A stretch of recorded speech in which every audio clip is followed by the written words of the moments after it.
Not all those who wander are lost. J.R. Tolkien. Welcome to Aegis Travel Adventures. We are Ken and Gisele. We have been to over 100 countries and are still looking to see what is around the next corner. We love wine, travel, and adventure. Listen to our podcast where we share the fun of the magical places, people, and cultures that have touched our lives. Aegis, Exloring. travel, Travel. adventures. Adventure. Hello, this is Aegis Travel Adventures, podcast number 10. This is Ken. and hi, this is Gisele. Today we'd like to give you an update on our recent visit to Malaga, Spain. It's a very interesting city. We had been to it, I'd say, 2 or 3 times before, and yet we still find it interesting each time we go there. Malaga's big claim to fame is some famous artist was born there. Picaso, and he lived his early years there. They've turned his house into a small museum. It's more like a flat. It's more like an apartment. And the city started a Picasso museum with quite a bit of his works and art. And while we were there, they're celebrating the 50th anniversary of his death. So there's various exhibitions in different cities, and Malaga's going to have one, but a special exhibition of his works. But it's later this year, as would have Madrid and some other cities, Barcelona. So none of those were available for us during our stop in Spain. But we'll keep an eye on them. I'm sure something will happen in the U.S. this year because of his famous, what's that? Oh, April 8th? Yeah, his death, Gisele's showing me, his actual death was April 8th in 1973. So we just passed that date. But the whole year is the anniversary of his 50th anniversary of his death. So we did go by the museum, and interestingly enough, the line was, I don't know, looked like a couple hours long to get in. And we had said, well, we may go in if we can get in easily or have a fast pass or something like that. But like I said, there was no special exhibition there. There's a couple cruise ships in the port. And so the town was busy, but as we're approaching Easter, it was the busiest that we've ever seen it. So we passed on that opportunity. There's a main square in the town, which is next to a Roman fort, a Moorish, I would call, fort residence, fortification.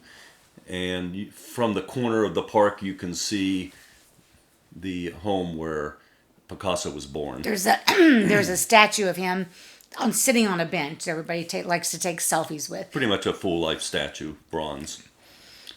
So we walked around the city. Again, it's really pretty. The streets are real wide open, and they've laid it out very well. The historic district for tourism or for shopping. It's one of the nicer cities that I think in the area that you go to. Things are easy to get around. Most restaurants have both English and Spanish. And there's hundreds of them out there to go and to eat at or have a beer and hang out. It's a real cafe town. People like to sit outside, enjoy particularly this time of the year, enjoy the warmth of the sun. And it seems to be the dry season every place we've been in Spain. So it's cool at night, warmer during the day, and very, very sunny.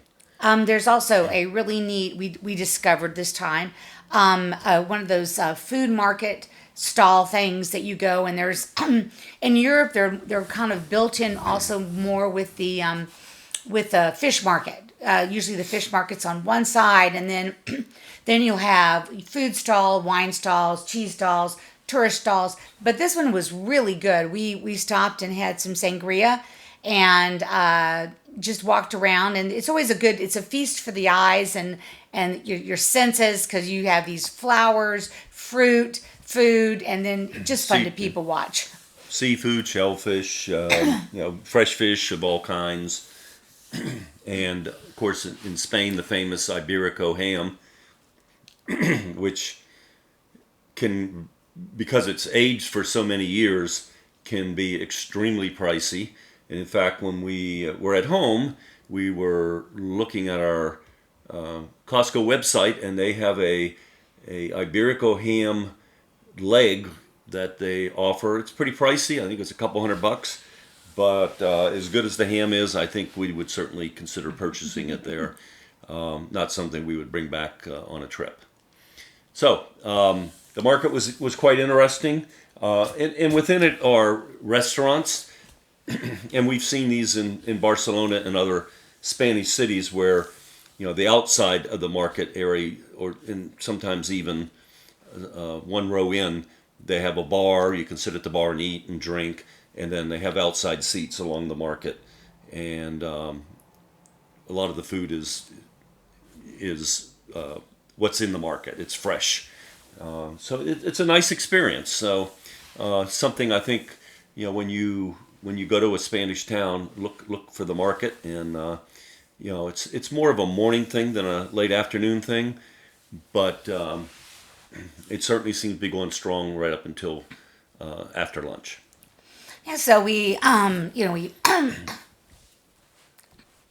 so we enjoyed Malaga. We walked around, like Ken said, and just enjoyed the city. I had to find a drugstore, so Ken sat down and had a few beers while I went and shopped around and got my necessities, and then we went on back to the ship. So let me talk a little bit about some of the things I mentioned earlier. They've done a fair amount of excavation in different places in Malaga, and there's Roman ruins, and part of it, what's at the bottom of the old Moorish fortifications, which is on a hill, is a semicircular Roman theater, and they've excavated it nicely, and it has a platform you can walk across and look at it. So they're trying to preserve the stones and stuff from the tourist traffic. And then you can also pay and go into the Moorish fortifications, and as with, in Granada, the Alhambra, and Seville, the Alcazar, these aren't as impressive, but I think all the Moorish designs are very interesting with their complexity and uniformity, in that what's on one side is on the other side, and they balance out very nicely. So it's an interesting experience. And as we were walking around last time we were there, not this time, we had discovered that they had found more Roman ruins a little further out. It looked like it was at the edge of the old Roman wall, and they were putting some of that on display with plexiglass and so on. And I think it's an ongoing thing.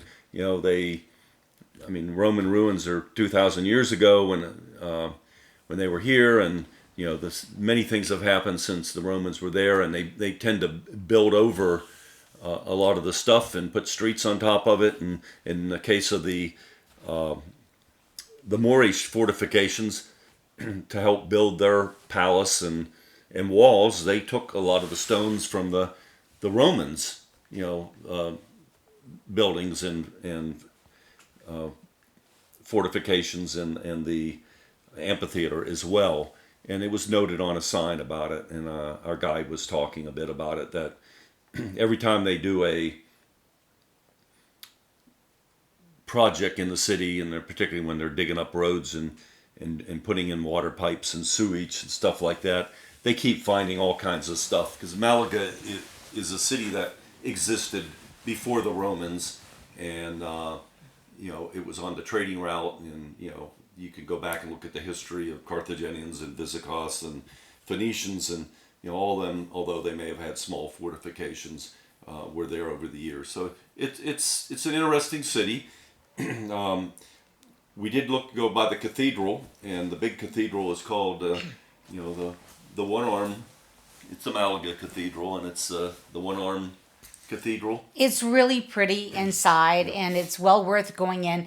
Again, lines sometimes tend to be long, and there are parts of the church that you can go into that doesn't, that you just go in as is a person walking around a church, and then they have other portions of it that you pay for. It's a very small amount, but again, it's in more ways than one. This is how it keeps some of the churches keep going these days because of tourism and stuff. And so some people may feel like I shouldn't be charged to go into a church. If you kind of look at it like they've got to do the upkeep to maintain for these thousands of tourists that come through, so it's usually not very much, maybe €5 or €6. I'm not sure how much this one was, but again, we had been in before, so we didn't go. And this was a very busy day. So those are the kinds of things that if you're going to come to someplace like Malaga or someplace that you've never been and you really want to see some of these things, as we've mentioned before, it really pays to do your homework. See if you need to get a ticket to the Picasso Museum. If you're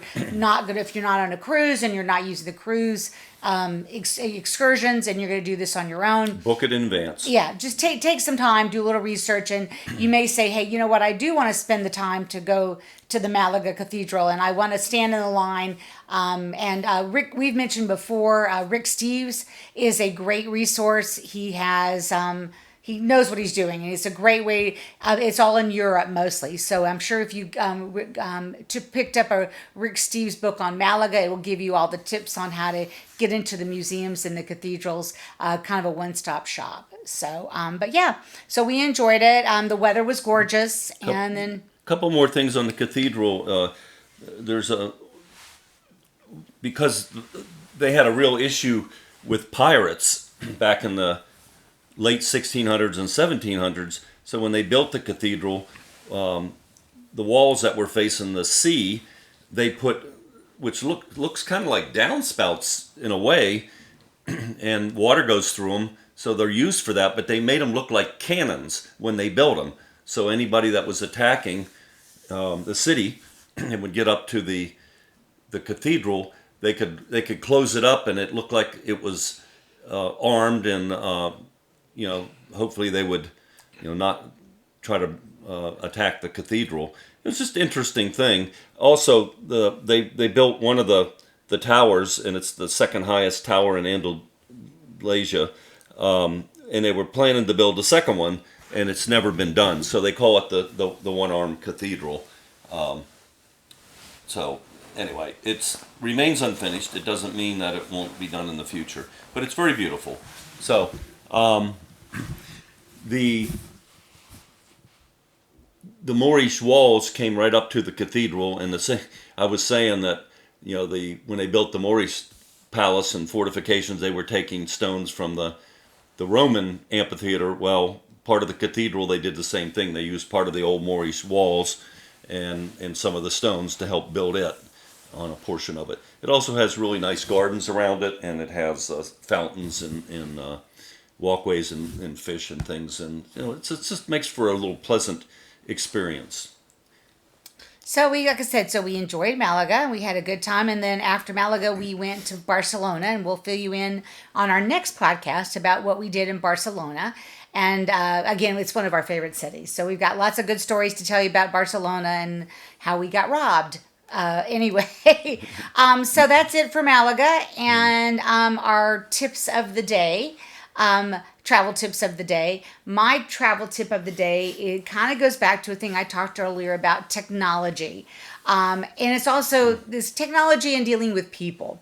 You're going to find, I'm sure like after COVID, a lot of restaurants quit using menus, and I think they've discovered it's cheaper or whatever. So now a lot of you go to a table and you'll see a code, and you put your phone on, and it immediately takes you to the internet, and then you can scan the menu. It's not really scanned, and the menu is there in front of you, and usually there is a place on it that you can choose your language of choice. Ours obviously is English, and so it works fine. The problem with that is even with us using T-Mobile, and most of the time not having any issues, sometimes downloading the menu takes longer than, in my opinion, than it should. That's a lot of data. And so, what goes to my other tip is don't be afraid if you're sitting at a table and the menu's taking forever. reach over to the guy next to you at the table and going, hey, do you speak English? Or do you have the menu? Or, some sort of communication. And most everybody's going to be like, either they're going to speak English or they're going to show you it on their phone, and etc. So it makes things a little bit easier, because we found them, again, to be a little more problematic. In fact, today we were at the hotel in Ibiza, where we are now, and I went to the guy and I'm like, can I see the drink menu? And he goes, and he gave me the barcode thing and the scanner. And I'm like, I just kind of looked at him like, really? And he's like, looks at me in this very condescending voice, ma'am, you have to embrace technology. And I also wanted to tell him, embrace this, dude, because it was like, I know what you're talking about, but it's just inconvenient. But that's the part of traveling, and you have to kind of adapt or go someplace else that has a drink menu that you can read. But it's where Europe's going, and technology, and I've seen a little bit of it in the U.S. as well. So we talked before about T-Mobile, and we have text and data in 141 countries, some faster than others. And it's mostly 2 or 3G, but it's moving towards 4 or 5, and it's amazing versus traveling just 15 years ago, what we can accomplish in the communications that we have between us and our friends and family back home. I know our kids are thrilled because we can communicate with them at all times. But again, tip of the day, when you're at a restaurant, if you can't download it, talk to the person next door to you, or the woman standing in line with you, or the man. You're going to find everybody's probably most awfully helpful, and that's how you make new friends when you travel. So that's our tips on Malaga. We will be talking to you guys soon. Again, if anybody has questions or wants any information, please feel free to reach out with us. We'd love to hear your comments, and we'll go from there. Take care. Talk to you soon. Bye. Ages, Hijos. travel, Travel. adventures. Adventures.